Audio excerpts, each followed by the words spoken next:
Em um vilarejo afastado, cercado por montanhas e rios calmos, vivia um garoto chamado Caio. Desde pequeno, ele tinha uma fama que parecia grudar nele como sombra. Era o menino mais preguiçoso de toda a região. Enquanto as outras crianças acordavam cedo para ajudar os pais, Caio continuava deitado, olhando o teto, esperando que o tempo passasse. Sua mãe, Dona Lúcia, tentava de tudo, conselhos, broncas, promessas, mas nada parecia mover aquele menino. Filho, o mundo não vai esperar por você, ela dizia com o olhar cansado de quem já sabia a resposta. Mas, mãe, Caio respondia, o mundo também não vai fugir. Então por que a pressa? Essas palavras, ditas com um meio sorriso e um tom de ironia, sempre deixavam Dona Lúcia sem forças para discutir. O pai de Caio, seu Alberto, já havia desistido. Era um homem simples, de mãos calejadas, que trabalhava na lavoura desde o nascer do sol. Olhava o filho e via nele um reflexo do que temia. Alguém que deixaria a vida passar sem lutar. Os anos foram passando e Caio continuava o mesmo. Não estudava, não trabalhava, não sonhava. Vivia apenas esperando o próximo dia, sem planos, sem propósito. Às vezes, deitado na grama, olhava o céu e imaginava como seria se a vida o empurrasse para algum destino grandioso. Mas a vida, como todos descobrem cedo ou tarde, não empurra ninguém, apenas oferece caminhos para quem decide andar. Um dia, algo inesperado aconteceu. O vilarejo recebeu a visita de um homem misterioso, conhecido apenas como Mestre Nathan. Ele viajava de cidade em cidade, ensinando jovens a encontrar seu verdadeiro propósito. Diziam que ele tinha o dom de despertar o potencial adormecido das pessoas e que seus alunos, antes desacreditados, se tornavam grandes líderes, artistas e pensadores. A notícia correu rápido e todos queriam conhecer o mestre. Quando ele chegou à praça central, uma multidão o esperava. O homem, de barba grisalha e olhos tranquilos, subiu em uma pequena pedra e falou: Dentro de cada pessoa existe um tesouro. Mas esse tesouro não é dado, é conquistado. A maioria morre sem encontrá-lo, porque se rende à preguiça, ao medo e à dúvida. Mas quem cava fundo, quem insiste, descobre algo que o torna imbatível: o próprio valor. As palavras pareciam atravessar o ar como lâminas de luz. Caio, que assistia de longe, riu baixinho. Mais um desses velhos sonhadores, pensou. Valor, propósito, esforço, palavras bonitas para quem não tem nada melhor para fazer. Mas quando os olhos do mestre se voltaram diretamente para ele, Caio sentiu algo estranho, como se aquele homem soubesse exatamente o que se passava dentro dele. Você aí, de camisa azul, disse o mestre. Vem até aqui. Caio olhou ao redor, surpreso. Todos encararam-no, curiosos. Relutante, ele se levantou e caminhou devagar até o centro da roda. Qual é o seu nome, garoto? Caio, respondeu, tentando parecer desinteressado. E o que você faz da vida, Caio? Eu. Nada. Ainda estou esperando algo que vale a pena. O mestre sorriu, sem julgamento. Então você acredita que a vida deve lhe dar um propósito pronto? Claro.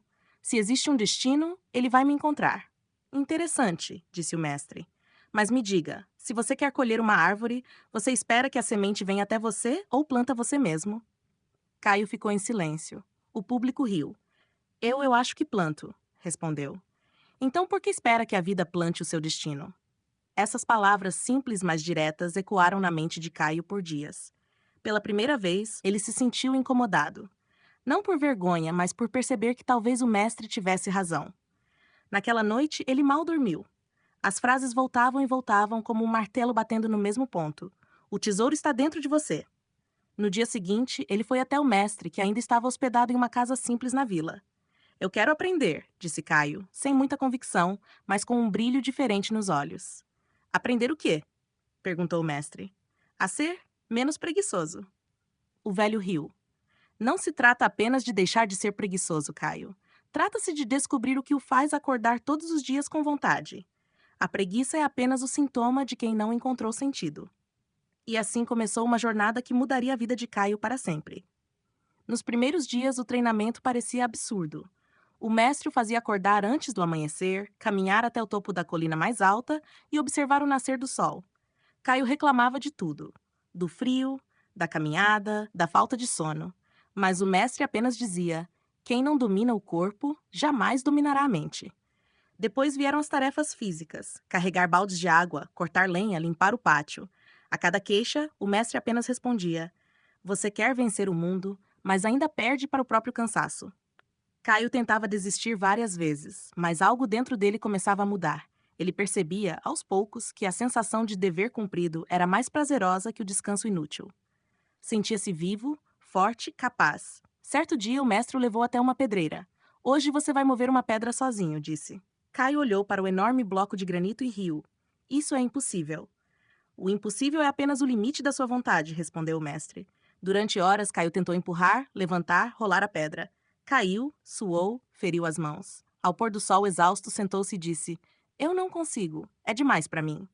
O mestre se aproximou e, calmamente, colocou a mão em seu ombro. Você está certo. Hoje você não consegue. Mas o importante é que você tentou. Amanhã tente de novo. O segredo não é mover a pedra, mas descobrir quem você se torna enquanto tenta. Essas palavras se gravaram na alma de Caio. No dia seguinte, ele voltou, e no outro também. Por semanas, ele se esforçou, até que certo dia conseguiu deslocar a pedra alguns centímetros.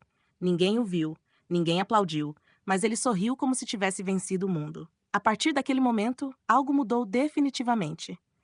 O menino preguiçoso começou a acordar antes do sol, a buscar desafios, a ajudar os outros. Tornou-se exemplo de disciplina e dedicação. Os moradores mal acreditavam.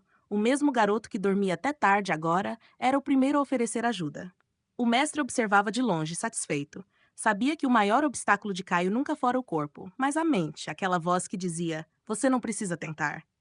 Meses depois, o mestre anunciou que partiria. Caio, emocionado, perguntou: E agora? O que eu faço sem o senhor? Você continua, respondeu o velho, porque agora o mestre está dentro de você. Caio ficou parado, olhando enquanto o homem se afastava pela estrada. Pela primeira vez, ele não sentiu medo do futuro. Sentiu apenas vontade. Vontade de seguir, de crescer, de provar que era capaz. Com o tempo, ele decidiu aplicar tudo o que aprendera. Abriu uma pequena oficina e começou a trabalhar duro. No início, ninguém acreditava nele. O preguiçoso quer virar empreendedor? Zombavam. Mas Caio não se abalou. Trabalhou em silêncio, dia após dia, noite após noite. E aos poucos, o improvável aconteceu. O negócio cresceu. Pessoas começaram a procurar Caio não apenas pelos produtos, mas pelos conselhos. Eles se tornaram um símbolo de superação, um exemplo vivo de que o esforço transforma destino. Um dia, uma criança o procurou. Tinha o mesmo olhar desanimado que um dia fora o seu. Senhor Caio, disse o menino, meu pai diz que eu sou preguiçoso. O senhor acha que eu posso mudar? Caio sorriu, ajoelhou-se e respondeu: Todos podem, meu pequeno, mas ninguém pode mudar por você. A preguiça é uma sombra que só desaparece quando você acende a luz da vontade. A criança sorriu, e naquele instante Caio entendeu o verdadeiro significado das palavras do mestre. Ele não apenas vencera a própria preguiça, havia aprendido a acender luzes em outras pessoas. Os anos passaram, e Caio envelheceu. Sua oficina virou uma grande empresa, mas ele nunca esqueceu suas origens. Continuava acordando cedo, não por obrigação, mas por gratidão. Olhava o nascer do sol e lembrava das primeiras lições. Certa manhã, sentado na varanda, ele ouviu o som do vento e murmurou para si mesmo: Não era a pedra que eu precisava mover. Era a mim mesmo. E é exatamente isso que muitos de nós esquecemos. A preguiça não é apenas física, é emocional, é espiritual. Ela nasce quando perdemos o sentido, quando deixamos de acreditar que somos capazes de construir algo maior. A história de Caio nos lembra que a mudança não começa quando o mundo nos empurra, mas quando decidimos dar o primeiro passo, mesmo sem forças, mesmo com medo. Porque o verdadeiro valor não está em vencer os outros, mas em vencer a si mesmo. Se você sente que está preso na inércia, se sente que a vida perdeu o brilho, lembre-se, existe um tesouro escondido dentro de você. Ele não será encontrado no conforto, mas na coragem de se levantar todos os dias, mesmo quando tudo parece igual. A preguiça é apenas o disfarce do medo, e o medo só perde força quando encontra a ação. Então, da próxima vez que a vontade de desistir aparecer, lembre-se do menino preguiçoso que decidiu mover sua pedra. E acabou movendo o próprio destino. O mundo não vai esperar por você, mas ele estará sempre pronto para quem decide caminhar.